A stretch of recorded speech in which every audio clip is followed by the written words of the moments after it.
Subhanaka la ilma lana illa ma 'allamtana innaka antal alimul hakim.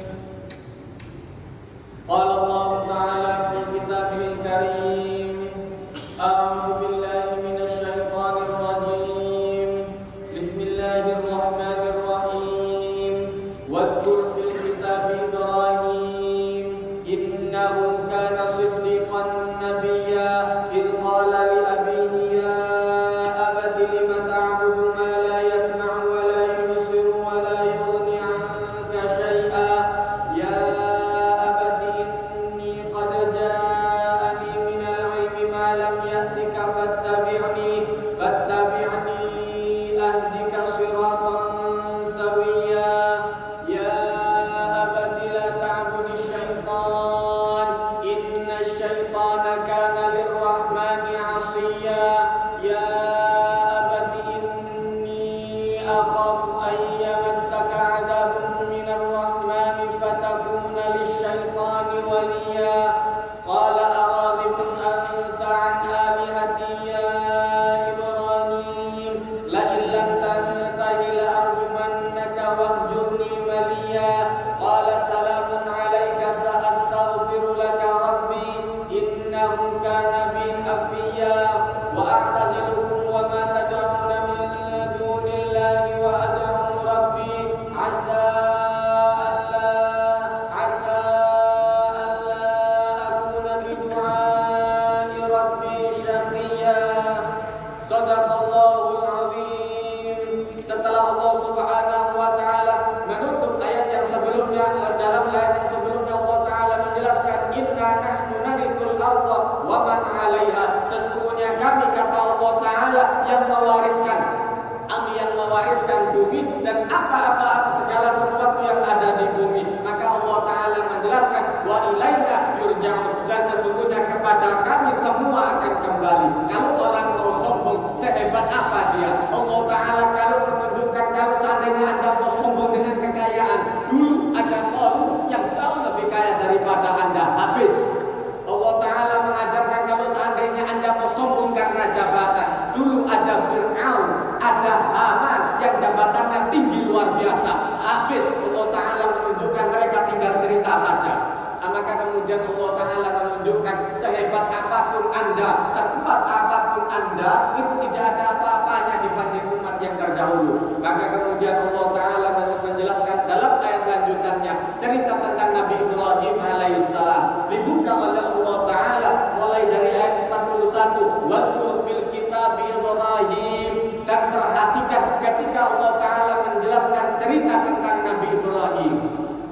Allah taala menjelaskan innahu kana siddiqan nabiyya, dibuka oleh Allah taala sifat yang paling utama. Allah taala menunjukkan innahu kana siddiqan nabiyya. Nabi Ibrahim itu nabi yang selalu membenarkan apa saja diajarkan oleh Allah taala, langsung dilakukan sama dia. Tidak ada ragu. Makanya kemudian mendapatkan gelar siddiq itu luar biasa perjuangannya.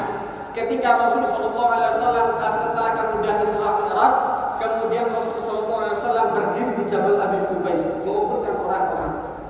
Kemudian orang-orang kumpul, orang yang tidak biasa kumpul, tidak biasa mengumpulkan orang, tiba-tiba mengumpulkan orang, ramai itu. Kalau ketua RT yang mengumumkan itu biasa, tapi kalau seandainya ini ada warga biasa, tiba-tiba teriak kebakaran, datang semua orang-orang. Beda. Kalau ketua RT yang ngomong itu biasa. Kenapa? Memang tugasnya memang. Tapi kalau seandainya warga sipil yang seperti itu, wah itu bukan orang yang biasa mengumpulkan, tiba-tiba mengumpulkan, pasti ada berita penting.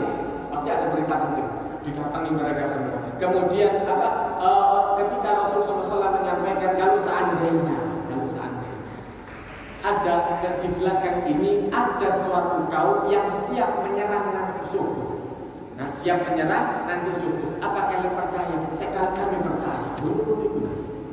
Kami percaya. Begitu Rasulullah mengajarkan tentang tauhid, berubah. Yang asalnya percaya berubah paling tidak percaya. Makanya kemudian mendapatkan gelar siddiq. Abu Bakar perjuangan luar biasa. Makanya kemudian ketika disampaikan kabar tentang Isra Mi'raj, itu Sayyidina Abu Bakar duduk dengan tenangnya. Datang ada orang kafir Quraisy datang kepada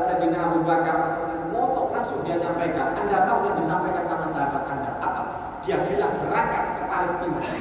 Dari sini Palestina zaman di sini kecepatan paling banyak kuda, kecepatan paling banyak kuda. Dan itu di dalam riwayat kalau seandainya orang berangkat 1 bulan, pulang balik 1 bulan, PP 2 bulan. Ini belum nyiapnya, belum ceritanya. PP saja itu sudah 2 bulan. Belum cerita orang bawa bekalnya, kemudian nginep. Wah, dasar ini kata Rasulullah, tadi malam saya diutus oleh Allah Ta'ala diberangkatkan Asra. Makanya kemudian Allah Ta'ala menceritakan tentang Asra. Yang memberangkatkan siapa? Itu penting. Sempat berangkat kemudian sempat menceritakan tadi malam ketemu sama semut itu. Sobonya tiba-tiba semut ini cerita saya tadi malam dari Jakarta. Saya kan cerita nggak masuk akal. Yo, barang kiri ekor. Nah, dilihat kendaraannya apa dulu? Dilihat kendaraannya apa dulu? Yang memberangkatkan siapa? Kalau seandainya orang nyetir kendaraan model biasa, begitu kemudian saya cerita saya tadi malam 3 jam yang lalu saya sudah sampai Malang kemudian balik sini. Kalau saya yang nyetir, nggak masuk akal, nggak masuk akal. Menurut saya kalau nyetir itu karena saya kalau nyetir biasa standar, pelan, tidak tanda. Paling banter tukang guru 60 itu paling banter. Tapi ini sopir ambulan yang cerita, Pak ini tadi 3 jam yang lalu saya dari Malang, masuk akal. Sopir ambulan banter, kalau CC. Makanya kemudian dilihat konteksnya, orang itu harus mikir diajari sama Allah Ta'ala. Anda harus berpikir apa kendaraan apa yang digunakan, kemudian siapa yang mengendarai, kemudian apa lanjutannya, siapa yang nyetir, sehingga harus sopo, sehingga rakyatnya sopo. Ini penting. Orang kemudian, dan makanya kemudian kata Sayyidina Abu Bakar, kalau seandainya Muhammad itu cerita berangkat ke langit, percaya. Percaya ini ada sama sahabat, ada sama gila. Makanya kemudian ketika Rasul Sallallahu Alaihi Wasallam ketika perjanjian Hudaybiyah itu semua isinya merugikan orang Islam. Semua isinya merugikan orang Islam. Mulai dari awal perjanjian ditulis di sana min Muhammad bin Abdillah, dari Muhammad itu sama. Min Muhammadin Rasulillah, awalnya min Muhammadin Rasulillah ma'a Suhail bin Amr, dengan Suhail bin Amr. Tidak mau kata Suhail. Kalau seandainya kita tahu kamu Rasul, kita percaya. Kamu itu bukan Rasul, posisinya seperti itu. Kamu itu posisinya, kami tidak percaya kalau kamu Rasul. Tulis Muhammad ibni Abdillah, Muhammad anaknya Abdullah. Sudah tuh, dicoret sama Rasulullah. Ini gak bisa gantiin Muhammad ibni Abdillah. Sudah. Satu.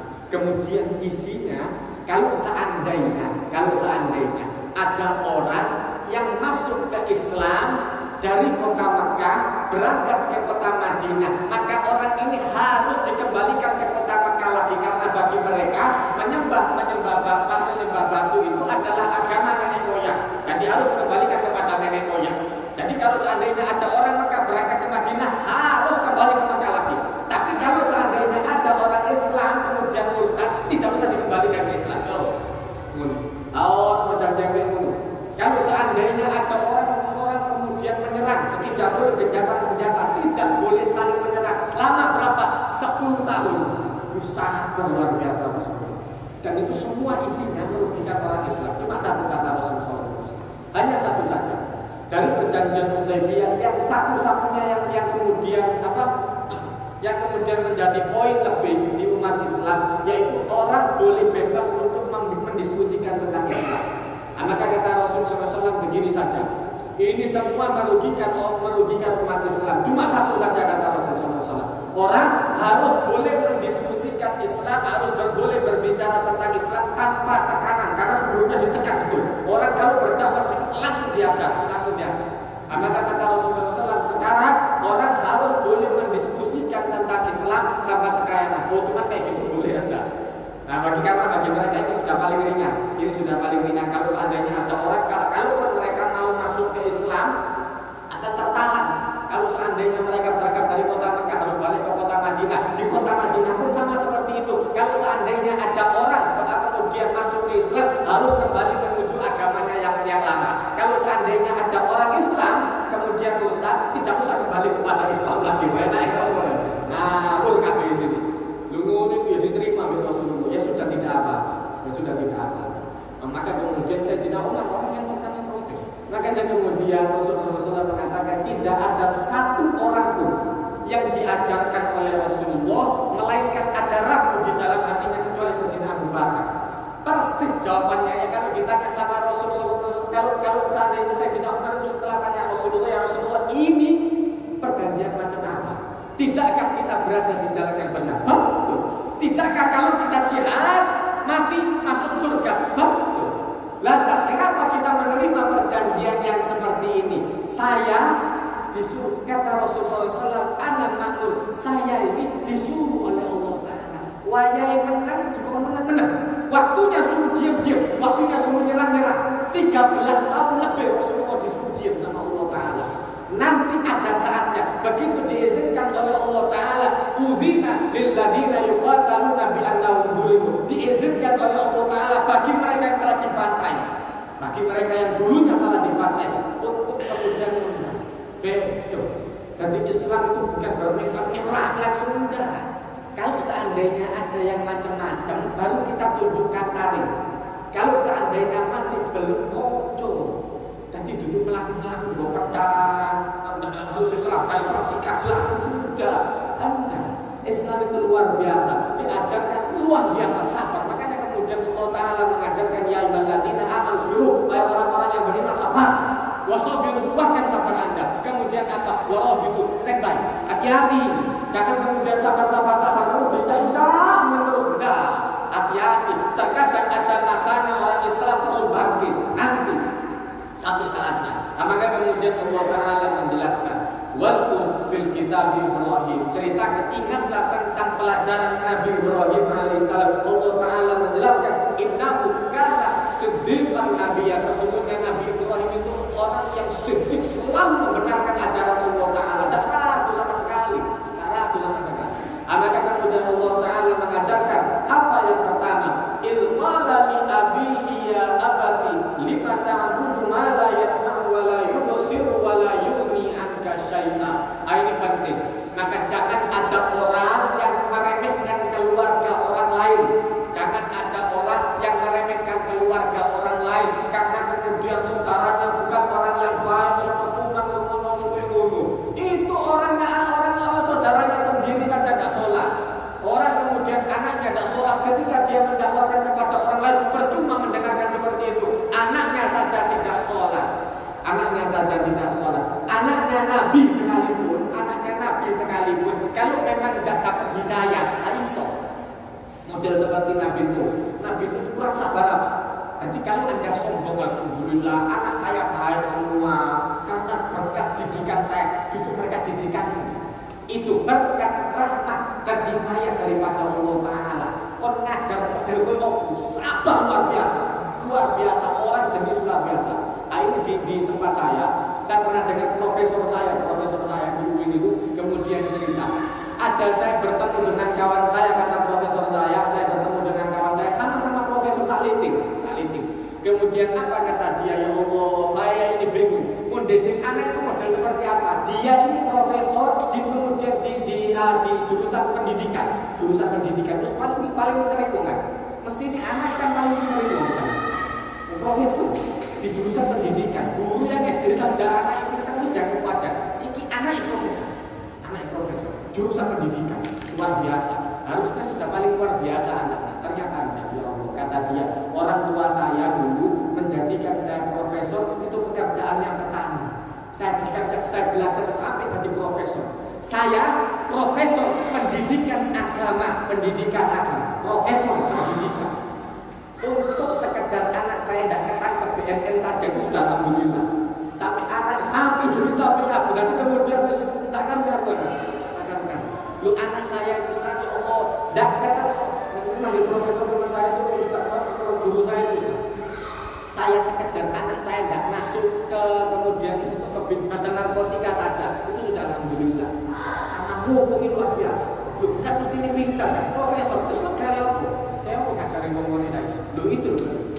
Orang itu jangan kemudian meremehkan orang lain karena keluarganya. Jangan meremehkan orang lain karena keluarganya. Ada kalanya dia sudah berusaha untuk nasihati. Ini jenenge alim itu tapi dia apa? Terus tak usah berdakwah. Jangan berdakwah kalau begitu anak Anda betulkan dulu. Salah tambahan. tambah salah. Keluargamu kena kondisi Nabi Ibrahim kena keluargai. Kalau memang nggak bisa, nggak iso. Makanya kemudian Allah Ta'ala mengajarkan yang paling sulit ketika pelajaran Nabi Ibrahim, ketika mengajarkan kepada orang yang lebih tua. Perhatikan ketika kata Allah Ta'ala, ketika dia mengucapkan kepada orang tuanya, itu qalat li abi, ketika dia mengajarkan kepada abahnya, ya abati, dengan bahasa yang halus luar biasa, wahai ayah tercintaku, wahai ayah kehormatan, panggilan kehormatan luar biasa, ya abati, di atasnya abi, ya abi, wahai ayahku. Apa kata Nabi Ibrahim? Lima ta'budu ma la yasma'u wa la yubsiru wa la yughni 'anka syai'an. Kenapa Anda menyembah sesuatu yang tidak bisa mendengar? Karena syarat menjadi Tuhan itu harus bisa mendengar. Kalau seandainya Anda ngomong tidak didengar oleh Tuhan, buat apa Anda ngomong? Buat apa Anda ngomong?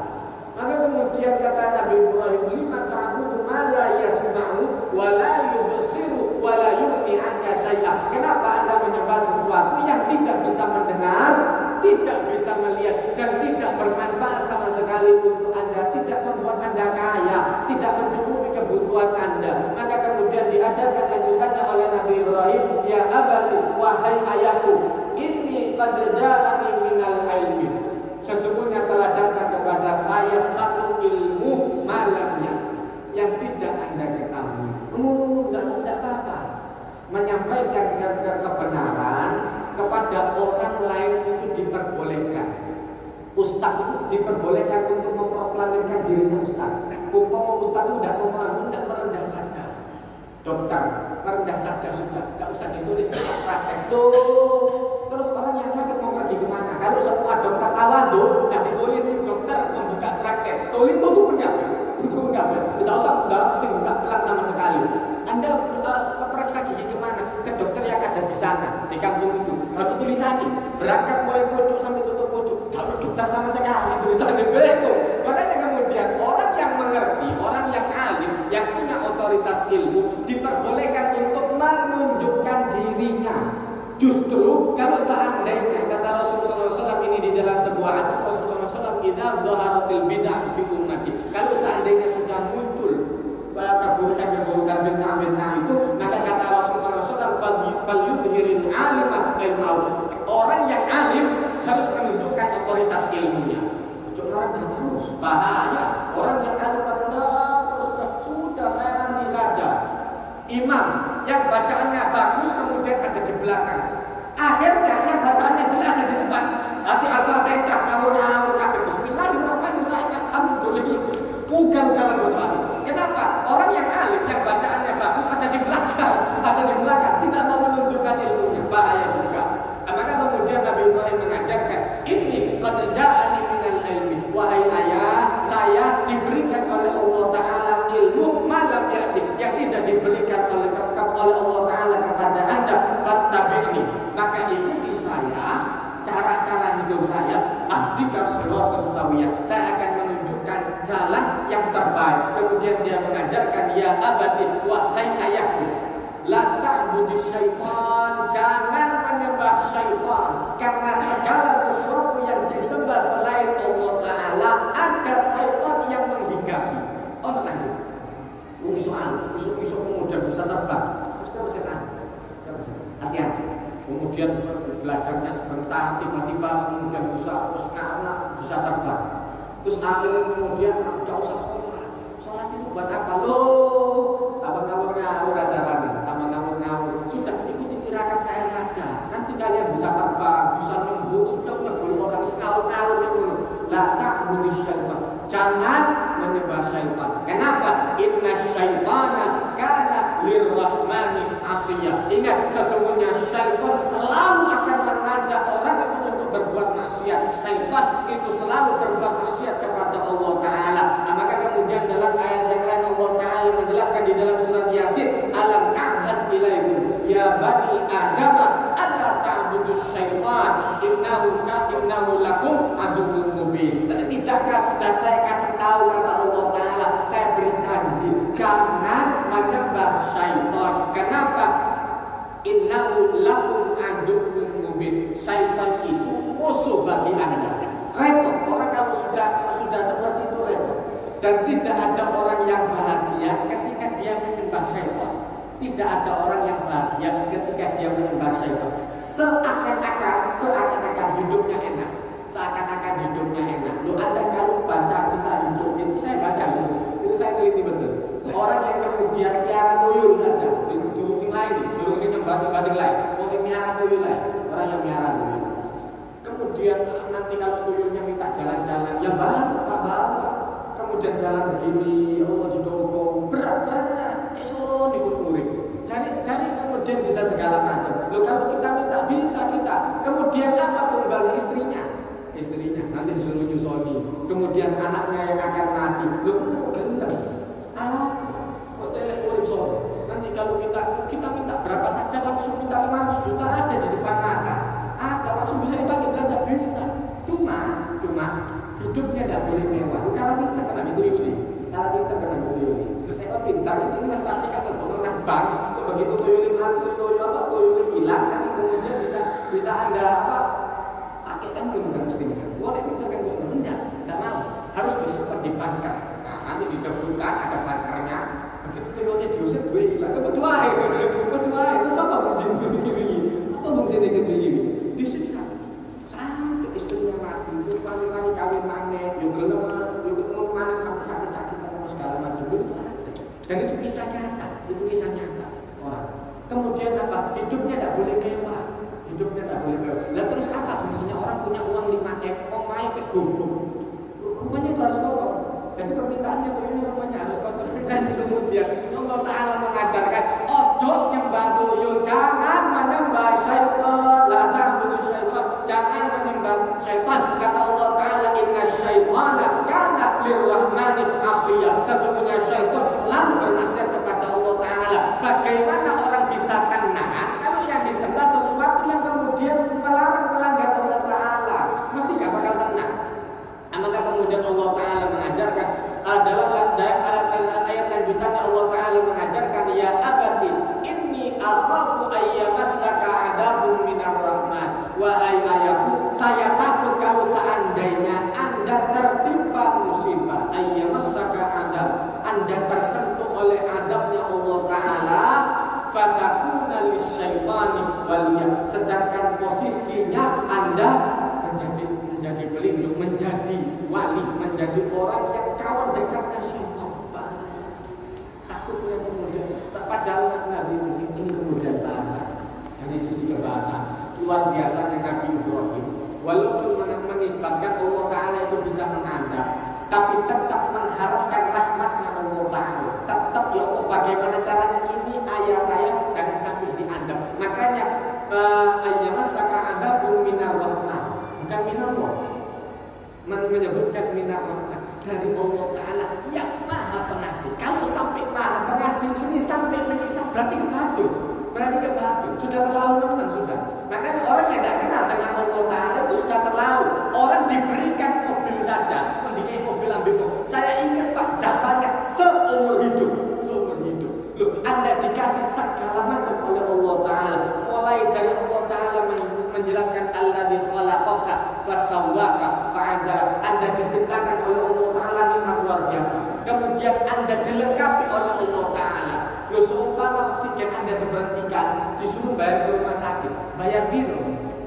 Lalu Allah Ta'ala ikhlas sangat luar biasa. Tiap pagi sampai malam sampai tidur sedikit ya Allah Ta'ala. Loh, sampai ketika orang tidak sadar, oksigen itu tetap dijamin sama Allah Ta'ala. Loh, umpama orang itu dilepaskan, begitu dia tidur, kemudian oksigennya diberhentikan oleh Allah Ta'ala, tidak mati. Mati langsung. Ini tidak. Orang di saat dia tidak berzikir kepada Allah Ta'ala, di saat orang lupa kepada Allah Ta'ala, tetap masih diingat oleh Allah Ta'ala, itu luar biasa. Maka kemudian yang diajarkan oleh Nabi Ibrahim, saya takut kalau seandainya Anda tersentuh adab oleh Allah Ta'ala yang bersifat rahmat, memberikan segala sesuatu sampai mengadab sudah keterlaluan. Dan posisinya fatakuna lisyaitani waliya, kemudian Anda menjadi wali yang pelindung, menjadi kawan akrab bagi syaitan. Mudah-mudahan bermanfaat. Barakallahu li wa lakum fil Qur'anil azim wa nafa'ani wa iyyakum bima fihi minal ayati wa dzikril hakim wa taqabbala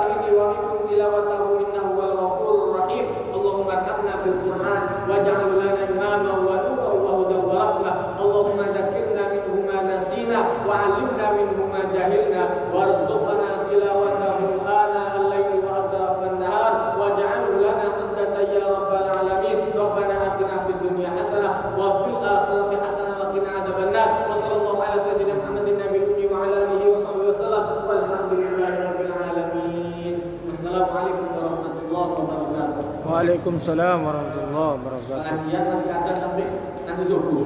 Nah, subuh. Kemudian mulai lagi hari Ahad, hari Minggu.